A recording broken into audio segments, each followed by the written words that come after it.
Bonjour. Pour parler et étudier la croissance économique, il faut d'abord commencer évidemment par comprendre ce que c'est que la croissance économique. Et c'est d'ailleurs un des objectifs du programme. C'est donc ce que nous allons faire dans cette vidéo. Avant d'expliquer en détail ce que c'est que la croissance économique, comment elle est calculée, etc., il faut peut-être commencer par se demander pourquoi est-ce qu'on en parle autant dans les débats politiques, pourquoi est-ce que c'est une question assez importante pour qu'on la retrouve dans le programme de terminale de sciences économiques et sociales. Tout simplement parce que la croissance est un des quatre principaux objectifs des politiques économiques, avec la stabilité des prix et donc notamment la lutte contre l'inflation, la lutte contre le chômage et l'équilibre de la balance commerciale. Et souvent même, en fait, dans les débats politiques, on peut avoir l'impression que la croissance est peut-être même le principal objectif, que ce que recherchent tous les États, qu'ils soient développés ou en développement, c'est justement avoir de la croissance, assurer la prospérité de leur pays et à travers cela, améliorer le bien-être de leur population. Alors en réalité, évidemment, il ne faut pas confondre croissance économique et bien-être de la population. Il y a des différences assez nettes. Je ne vais pas revenir de façon très détaillée là-dessus, ça serait un autre sujet. Mais clairement, la croissance économique participe à l'amélioration du bien-être de la population, au développement de la société. Et même si l'argent ne permet pas de résoudre tous les problèmes, ça permet quand même d'en résoudre pas mal.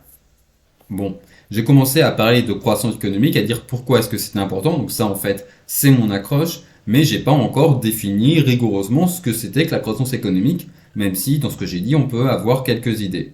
Donc, définition de la croissance économique. La croissance économique désigne l'augmentation de la création de richesse sur une longue période. Et on peut ajouter que par longue période on entend au moins un an, même si dans le cadre de chapitre on s'intéresse plutôt à la croissance économique sur du plus long terme, plutôt sur plusieurs années, voire sur une dizaine d'années au moins. Alors parfois, comme définition de la croissance économique, on va avoir l'augmentation de la production. C'est même en fait la définition la plus courante. Mais quand on regarde dans le détail, en fait, c'est pas tellement l'augmentation de la production que l'augmentation de la création de richesse et l'augmentation des revenus. Concrètement, pour mesurer la croissance économique, on va regarder l'augmentation du produit intérieur brut, le PIB. En fait, le taux de croissance est tout simplement le taux d'augmentation du PIB. Donc, pour comprendre ce que c'est que la croissance économique, il faut en fait comprendre ce que c'est que le produit intérieur brut, puisque avoir de la croissance, ça signifie augmenter son PIB. Donc, définition du produit intérieur brut. Le produit intérieur brut, ou PIB, désigne la richesse créée au cours d'une année par les organisations productives installées dans un pays. Mais si on veut être encore plus précis, comment est calculé le PIB d'un pays comme la France? Alors tout simplement, vous allez avoir différentes organisations productives installées dans le pays et l'INSEE ou un autre organisme statistique pour d'autres pays va regarder la richesse créée par chacune de ces organisations et va additionner tout ça pour calculer le PIB. Alors en réalité, c'est peut-être un peu plus compliqué. Vous avez différentes approches pour calculer le PIB, par la production, par les revenus ou par les débouchés. Mais pour l'instant, ça ne nous intéresse pas. On va revenir sur l'explication la plus simple qui est le PIB et la somme finalement de la richesse créée par chacune des organisations installées dans un pays. Mais concrètement, de quoi est-ce qu'on parle lorsqu'on parle de la richesse créée par une organisation productive? Pour expliquer cela, on va revenir sur une notion que vous avez dû voir en seconde, qui est la notion de valeur ajoutée. Et on va voir ça avec un exemple simple. Une entreprise qui produit des meubles en bois et qui réalise un chiffre d'affaires de 50 millions d'euros. Le chiffre d'affaires, c'est ce qu'elle gagne grâce à la vente de ses produits, de ses meubles, avant de payer quoi que ce soit, avant de payer les taxes, les fournisseurs, les salariés. L'entreprise gagne 50 millions d'euros. Évidemment, pour réaliser ces meubles, elle a besoin de bois qu'elle va acheter auprès d'une autre entreprise. On va imaginer qu'elle achète ton sous-bois auprès de cette entreprise et que cette entreprise qui fabrique du bois, enfin qui fait du bois, le vend ses produits que à cette entreprise qui fabrique des meubles, et donc l'entreprise qui produit du bois, elle réalise un chiffre d'affaires de 25 millions d'euros. Donc on comprend bien que l'entreprise qui produit des meubles va devoir payer 25 millions à l'entreprise qui produit du bois.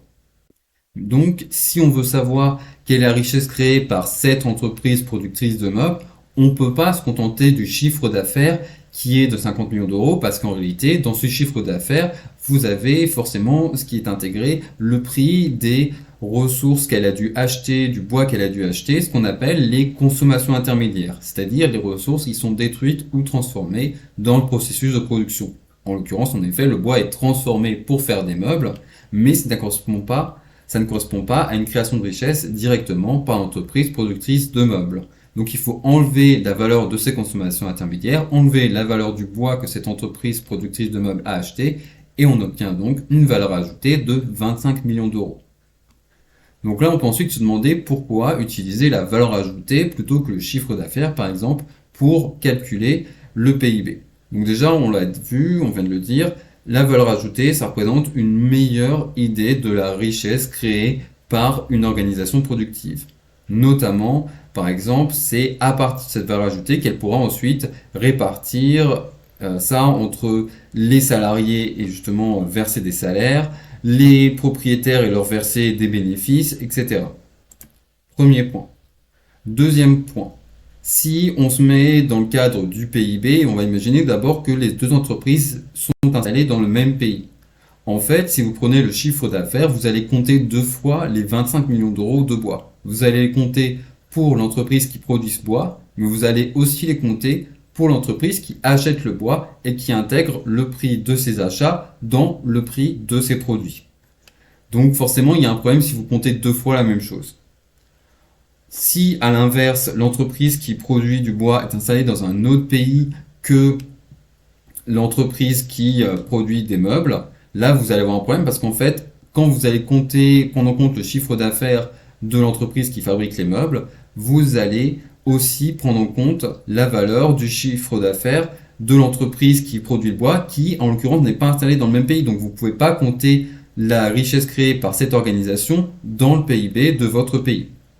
Je voudrais maintenant faire quelques précisions sur justement ce qui est compté et ce qui n'est pas compté comme richesse créée dans le PIB.